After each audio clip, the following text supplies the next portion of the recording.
Vamos a empezar por preguntar al señor García Trevijano, en fin, unas cuantas cuestiones a propósito de que él habló del neofranquismo y ha dicho que el proyecto de Europa nació del general Franco, etcétera, etcétera, y hay varias llamadas sobre esta cuestión. Por ejemplo, le preguntan, ¿tiene usted constancia de que Franco o personas allegadas al régimen tuvieran relación con la fundación de este PSOE que tiene poco que ver con el PSOE histórico?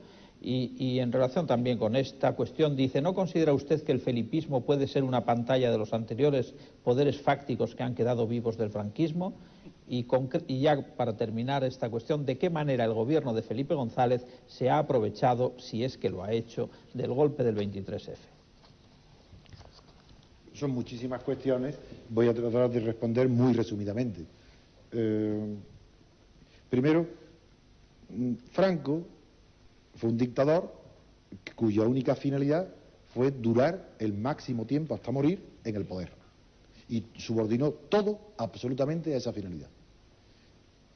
Después, en el momento del desarrollo económico que bajo el franquismo, los hombres del Opus Dei, que llamados entonces tecnócratas, cuando hicieron el plan de estabilización, comprendieron ya que la balanza comercial española dependía esencialmente de las relaciones con Europa, Europa democrática. La Europa democrática no iba a admitir jamás, como miembro de pleno derecho, a España bajo el régimen franquista. A pesar de lo cual, sí que el oportunismo y el pragmatismo de la política dominante en Europa y de los norteamericanos que sostenían a la dictadura de Franco, por tanto, yo nunca he sido un beato de Europa, porque yo no olvido el apoyo que el general Franco recibió de esos europeos que tanto después quisieron el Partido Socialista homologarse. Yo a Europa siempre la he visto críticamente, sobre todo a su gobierno, pues hizo que la idea de incorporarse al mercado común fuera una decisión gubernamental hecha y realizada con acuerdos y convenios comerciales con el equipo del Opus Dei tecnócrata encabezado por Ullastres. Primer punto. Luego, ese proyecto ha continuado y evidentemente, cuando nosotros ocupábamos la oposición, fuimos muchas veces a Bruselas y en el Parlamento de Estrasburgo, en la clandestinidad, y estaba clarísimo que no había ni un solo partido, nadie en la democracia que se opusiera o que no supiera que el acuerdo de España de integrarse en la Comunidad Europea era evidente. Por tanto, eso no puede ser nunca un proyecto del Partido Socialista Obrero Español. Primer punto. Segunda cuestión que usted ha planteado es si tengo conocimiento que Franco protegiera de algún modo al Partido Socialista Obrero Español, que no tenía nada que ver con el de Toulouse, el de la República y el del exilio. No tengo conocimientos. Los únicos conocimientos que tengo son que en la clandestinidad, por ejemplo, voy a poner datos concretos, el señor Fraga, ministro del Interior, con Carlos Arias, en una reunión en mi despacho, en el Paseo de la Castellana número 102, se nos sorprende a la policía, cuando se firmó el documento de fundación de la Plata Junta, me detienen a 10, a 7, 8 personas, entre ellos al señor Solana, hoy ministro, al señor Raúl Morodo, y a Marcelino Camacho, a Nazario Aguado de varios, y a mí también. Y nada más que llegar a la Puerta del Sol, el señor Solana y el señor Raúl Morodo son puestos en libertad, cuando tenían puesta la misma firma que nosotros. Y nosotros fuimos a la cárcel. Luego, evidentemente, el franquismo, viviendo Franco, antes ya hacía una discriminación en la clandestinidad, y al Partido Socialista Obrero Español, a sus dirigentes, estos jóvenes los trataba con guante blanco. También sé que la policía tenía órdenes, captadas por nosotros en las escuchas, que el nombre de Isidoro no se detuviera en las manifestaciones. Entonces se detenían a personas que iban con Isidoro de otros partidos, pero Isidoro no. Luego yo estaba en la cárcel 4 meses, que no tiene ningún mérito más que haber sido uno de los elementos que luchó por las libertades, y en la cárcel había detenidos políticos, en la época que yo estuve, aproximadamente unos 400, y estaban todos los partidos políticos, incluso gente de la derecha, y no había uno solo del PSOE que hoy gobierna.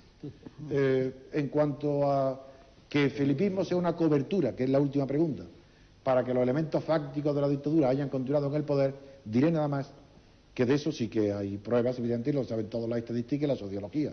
El ingreso masivo de militantes en el PSOE ha sido la pequeña burguesía y los pequeños agricultores campesinos, que era la clientela del fascismo, del falangismo. Esos han entrado en masa, esos están hoy en el PSOE, eso es sabido.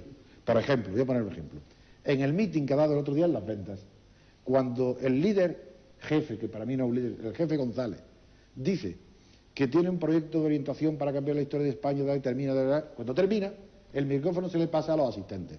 Y 4 o 5 mujeres campesinas, que da pena de su pobreza, de su miseria y de su ignorancia, gritando, la pregunta que le hacen: ¿cree usted que el señor González debe de presentarse y ser otra vez presidente del gobierno?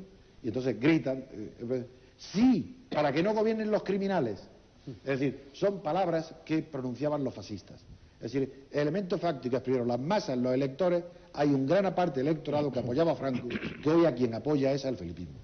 En cuanto a las estructuras de poder, antes dije que Felipe no había transformado, no dije yo, Cebrián dice en El País que el felipismo a los 10 años no han transformado la relación de poder que muchos ambicionaban, no es democrática. Pero si prescinde de eso y vamos a la estructura de poder en España, no la política, la visible, la que se ve, sino la real, la verdadera, sigue siendo exactamente igual que la última etapa del franquismo. Es decir, que la banca es la que tiene todo el poder.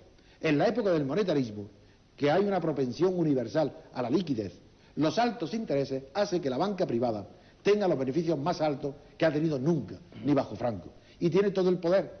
Y eso se ve en que son los héroes de la prensa, de los medios de comunicación y los dueños de todo, la banca. Yo no tengo nada contra la banca, puesto que yo no soy socialista y por tanto no creo que deben de nacionalizarse, pero es evidente que hay una estructura de poder empresarial de la banca y las grandes industrias multinacionales que han venido a apoyar en la banca y la industria también apoyan al felipismo.